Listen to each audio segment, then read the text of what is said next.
The broadcast is now starting. All attendees are in listen-only mode. Good morning, everyone, and thank you for joining our Child Nutrition Program webinar. My name is Colleen Fillmore. I'm the Idaho State Department of Education Child Nutrition Director, and along with me today is the wonderful state agency Child Nutrition team. Please begin submitting your questions and we will address those at the end of this webinar.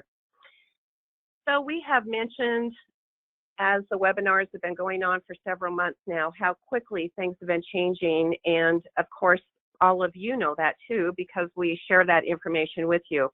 So we put the webinar together today, and late last night, actually almost at midnight, we received an email from our USDA office that is talking about a continuing resolution that was just passed yesterday. So we don't have a lot of information on this yet. The FNS program and the legal offices are telling us that they're working quickly behind the scenes to analyze the legislation and determine what is required for the implementation, and that they promised us that they will share any information with state agencies and will either share that with us via emails or conference calls. So the little that we do know, but take this just out only as a verbal, we don't have it in writing yet. We do believe that the Seamless and the summer programs are going to continue through the entire school year, but we will see. Also, it appears that the PEBT legislation is being extended. So again, when we get information in writing, we will make sure and share that with you. We are hesitant when things are not in writing because things are changing so quickly with USDA during the COVID time. So we do want to again thank you for your hard work during these changing times.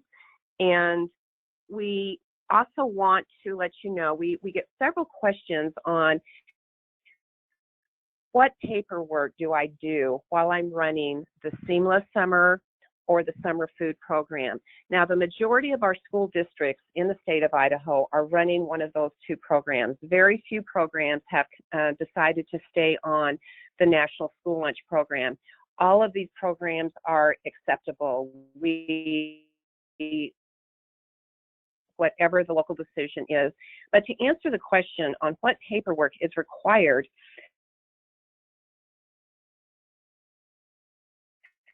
in summer food, each sponsor should continue with the same paperwork, such as the free and reduced applications, the direct certification,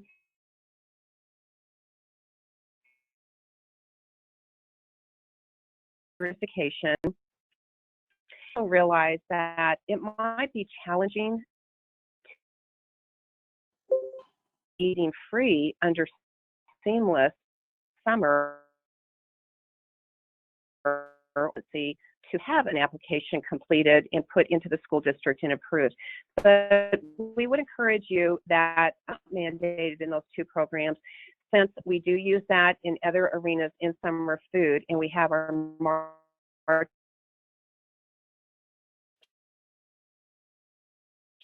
As an additional reminder, each year in October, every first IC upload. Hard to believe we're in October, but here we are. So in the very near future, we're going to be doing that IC upload. And as students are receiving free meals, again, it's going to be challenging to get those applications. However, any family that does not have an application on file must be classified in the IC system as paid, even though everyone is receiving a free meal. So it's very important, even though if you're running Seamless Summer or Summer Food and everyone is getting a free meal, that does not mean that everyone is categorized as an eligible free. It's only happening during this COVID time. So again, it's very important that in your IC upload, if you do not have a free and reduced application from a family, They must be categorized in the IC system as paid. That does not mean that they all of a sudden are going to be charged for meals. That's not the case at all. Two separate things. They continue to get their free meal, but the IC upload needs to be paid if they don't have an application. So if you have any further questions on that, let us know. TJ is going to do a little deeper dive into that, and we'll do an excellent job at answering your questions. But if you have more, then just let us know. On a different topic, the $2 million Idaho Rebounds money that Sean Charters is overseeing, if you're eligible for that, please make sure and get that information into us ASAP. She has been working with a lot of districts on that. We want you to get the money that is deserving for you for your increased expenses during COVID. Okay, just a couple of reminders before I hand it over to TJ. All of our information is on the Idaho State Department of Education Public School Reopening website. We have 2 additional things that are coming up. Heather and the team will be doing a town hall on October 7th. Those have been very well received. They're excellent, so please feel free to join us for that. And our next child nutrition webinar will be October 29th, and a reminder will be sent out on that too. So again, thank you for all your hard work, and I am going to give the floor to TJ now. Fantastic. Thank you, Colleen, so much for that introduction and for covering so much information. So what we wanted to do is just revisit the reporting for free and reduced statuses during COVID-19. To reiterate what Colleen said, some things remain the same, although they may be different this fall. So every year, October 15th, sponsors need to work with their IC coordinators to report student eligibility benefits in the IC system. So nothing changes in regard this year. However, we need to reiterate some things that are going on. So the data that's reported should only reflect free and reduced applications that are received under the National School Lunch Program. So to Colleen's point, it may be difficult if you're operating SSO or summer feeding to have families submit those applications, but the benefits that students receive under seamless summer option or summer food service program should not be what's included in the IC upload. It is the status that's determined based on a free and reduced application. So let's look at a couple of examples specific to scenarios. So let's talk about Johnny. Johnny, his family went ahead and submitted a free and reduced application in August of 2020. And during the determination of that application, the food service director was able to determine that he was eligible for reduced benefits. However, Johnny's school district is operating either SSO or SFSP. So he is in fact receiving free meals at the school, but he is determined as reduced. So in the category for the October 15th upload, Johnny needs to be reported as a reduced student because his application for school year 2021 was determined accordingly. So now we have Mary. Mary, under the National School Lunch, her food service director never received a free and reduced application. And because of when the school actually started, their start date, the 30-day carryover ended on October 1st, which is today. So tomorrow, October 2nd, Mary needs to be changed to paid. Now, that doesn't mean that Mary won't receive free meals because her school district is operating under the nationwide waivers, either operating SSO or SFSP, but the category that is to be reported in IC is that Mary is paid because a free and reduced application was not sent in by her family for school year 2021. We have one more scenario. So let's talk about Allen. Under the National School Lunch Program, Allen's school district operates a 4-day school week, and their school did not start this year until after Labor Day. So the 30-day carryover will not end until October 27th. Last year, Allen received free benefits for meals. So under SSO and SFSP, just like all those other children, his school district is operating under the nationwide waivers and he is receiving free meals. But because he was free last year, his carryover has not ended. When he is reported in IC on October 15th, he will be reported as free because no new application had been received by the end of the carryover period. And then after October 27th, if the application is received, or no new application is received, I'm sorry, he's changed to paid regardless of if he is getting free meals under SSO or SFSP. So this is where the complexity of timelines comes into place, and you've got to be really cognizant of making sure that your benefit eligibility, your benefit lists are reflecting accurate benefits, not the type of meals that are being received. So hopefully that clarifies some of the muddy waters that we're currently experiencing under COVID. And please feel free to submit any questions that you have. And at this time, we'll go ahead and turn the time over to Melissa, and she's going to cover verification for you. Thanks so much. Good morning, everyone. This is Melissa. Today is October 1st, which is the start of verification season. This is the process where you select a certain percentage of your approved applications and send letters out to the families. You ask them to provide proof of income to verify that what they've indicated on the application is correct. This requirement has not been waived due to the pandemic. You must complete this process. An email message will be sent following this webinar with instructions. The message will tell you what type of verification is required by your district. Use the worksheet that I will attach to the email to determine how many applications you must verify. The worksheet is also available in download forms.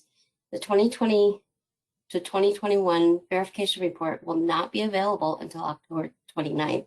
So you won't be able to access it by clicking it because there's no reason to get in there and you cannot submit it early. That's it. Let me know if you have questions. You know how to reach me, right? Thank you. Sorry, I'm supposed to introduce who's next, and I think it's Heather. Yes, it is. Thank you, Melissa. Yeah, good morning, everyone. This is Heather, and I'm going to quickly walk through the process of claims, especially for those of you that have transitioned to either Seamless Summer or Summer Food. Claims will look a little bit different, and that is because September is a little bit of an odd month. It's actually tracked in fiscal year 2019-2020. So when you are looking at submitting a claim for a site that you operated Seamless Summer under, it will be under the 2019-2020 application packet. You'll go in there and you'll look at the SSO claims and you'll submit your claim for the entire month of September, all meal counts counted under Seamless Summer. We're not doing partial claims under NSLP, even if you ran NSLP for a portion of the month. If you're approved to operate Seamless Summer in a month, you go back to the beginning of that month and submit the claim for the entire month. Same rationale is true for the Summer Food Service Program. If you operated September under SFSP, you'll go to 2019-2020 application packet in the SFSP module. So you'll start with SFSP, and then you will go to the 2019-2020 year and submit your claim there for the month of September. If you did not switch over to either Seamless Summer or SFSP at all during the month of September, and you're anticipating starting that in October, you will submit your claim as normal under NSLP in the 2020-21 school year. So there's a disconnect in the years. If you are running into errors or issues, it won't let you submit a claim. It is possible that an SSO site or SFSP site has not yet been approved to operate. That would mean either the coordinator approving that packet is waiting for additional information or has questions, or there might be a little bit of a holdup since we are processing quite a few of these all at once. So if you run into that issue, definitely reach out to our office and let us know, and we can guide you as to what is happening there. So making sure you're in the right year and that you are submitting your claim under the sites that are approved, especially if you are seeing a disconnect between the site you expect to see and the site that's in there. Reach out to us and make sure that there isn't some lack of communication, because we want you to submit your claims under the sites there that you're actually claiming the meals at. So that's the process for claims this month. If you're operating Seamless Summer or SFSP starting in October, again, you'll be submitting those claims for the entire month. So mostly just remember no partial claims. And this screen that you're seeing is actually a handout that you can download, and we will send it out as a broadcast email as well, so that you have it as a quick reference guide as you're going to submit your claims. And that's all I have. I'll be handing it over to Sean Charters with our office. Thank you. Good morning. Yesterday, we sent out an email to all NSLP sponsors extending the deadline to submit your 2020 NSLP Equipment Grant application. We know you're all very busy, so instead of the applications being due tomorrow, October 2nd, they are now due next Thursday, October 8th. This will give you a little bit more time to assemble your applications. If you have any questions, just give me a call, and at this point, I'll turn it back over to Colleen. Okay, thank you, everyone. That was great information. And I believe that there are 5 handouts that are included in this webinar. If I'm incorrect with the number, I do know that there are some. So you might want to go out there and look and download those. The team really spends some time working on these infographics and these, you know, how to process the different information. So I think it's very helpful. So let's go ahead and start with the questions. The first one is, will we need to start verification? Now, Melissa just went through that. She said yes. I believe that probably answers that question, but if that person has additional clarification that is needed, just please let us know. Okay, the next question, I'm completing the Summer Food 2021 application and don't understand how to report the eligibility of sites. Can you explain this, especially how this is different from how I reported it for last year's application for September? So Dominique, I'll go ahead and give that to you. Thank you, Colleen. Yes, please contact the state agency with specific questions on site eligibility, because I know this is new for many sponsors. And we have included, as Colleen mentioned, a handout that was designed to assist sponsors in completing their Summer Food Service Program application packets, including how to document closed enrolled site eligibility. It is included on this webinar. If you look at the GoToWebinar toolbar, down towards the bottom, there are 5 handouts, and you will look for the SFSP packet instructions handout, and that is a step-by-step document to help you get through submitting your site applications. But please, again, contact the state agency with any specific questions. Thank you, Colleen. Thanks, Dominique. Okay, next question. It was my understanding we did not have to have the Idaho Rebounds documentation turned in until December. I'm going to have Sean answer that, but I do know that Sean and I just received from accounting a little bit earlier date on a deadline than what we had earlier anticipated. So Sean, do you want to provide more information there? Absolutely. The deadline that we have to complete the program is December 11th.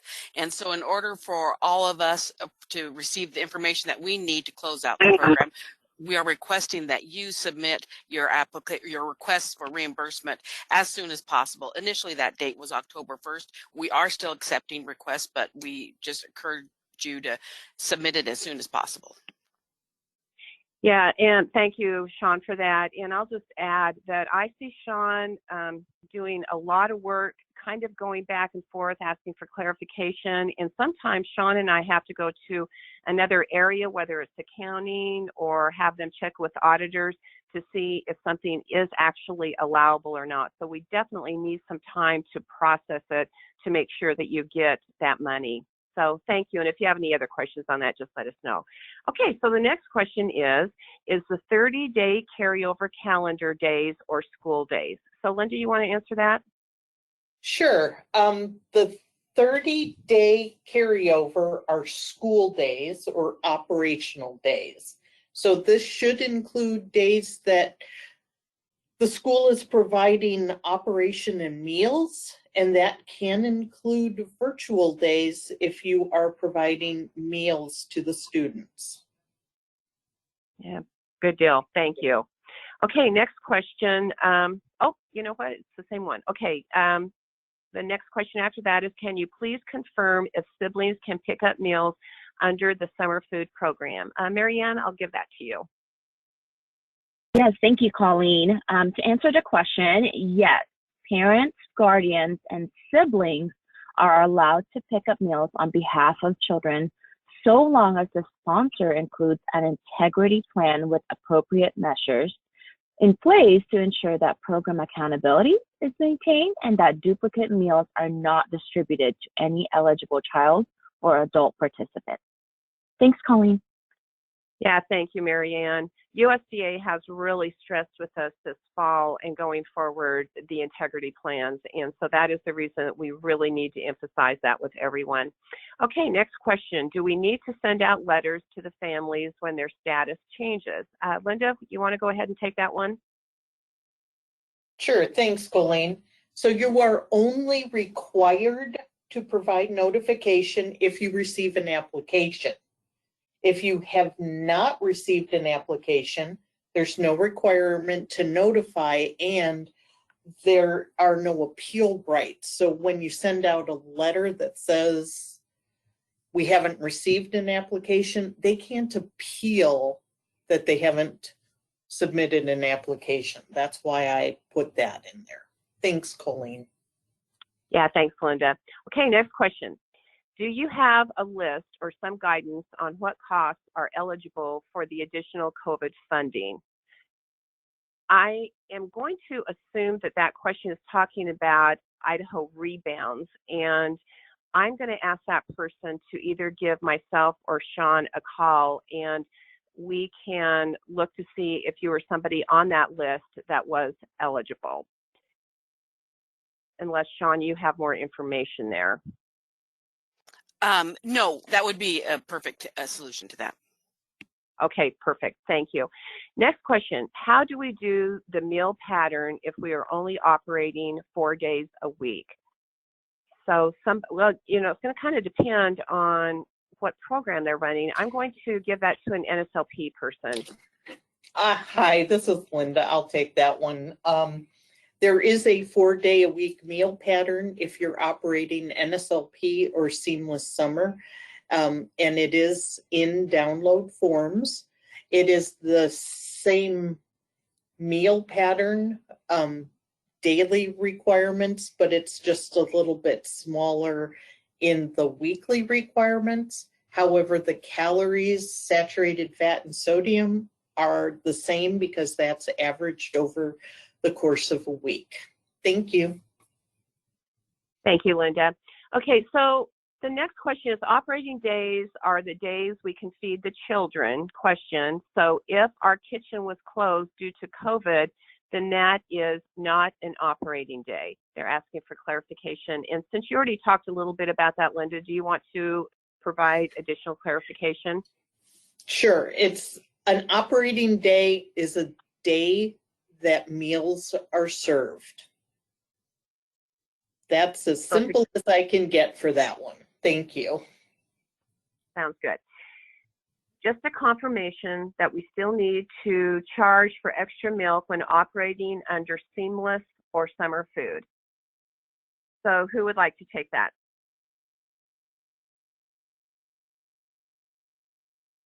Is that maybe a question we need to get back to with somebody as far as whether it needs to be a unitized meal or not?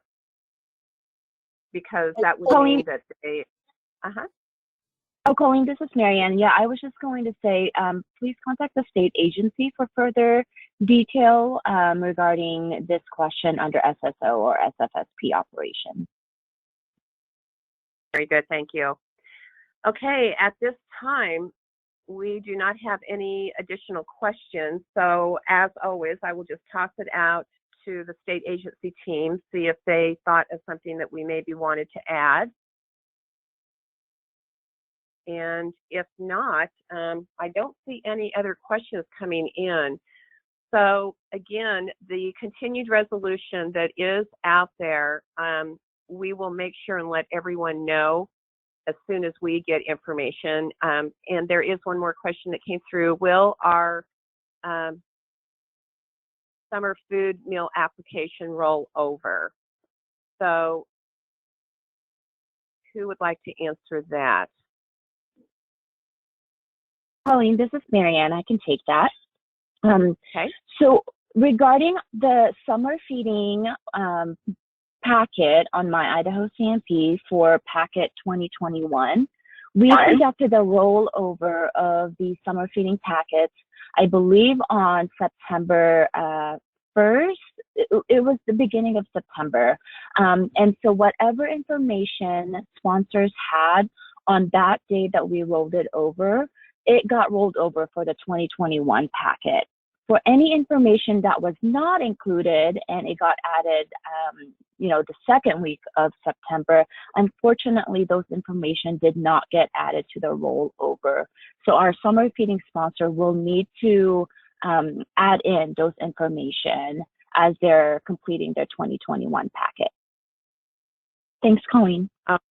Yeah, thank you, Marianne. Okay, so don't have any additional questions at this time. And so we do again want to thank everyone. We know that things really continue to change. And so please give us a call or email us if there is anything that we can do for you. And so at this time, the webinar is done and we will see you next week during the Child Nutrition Town Hall. Thank you, everyone.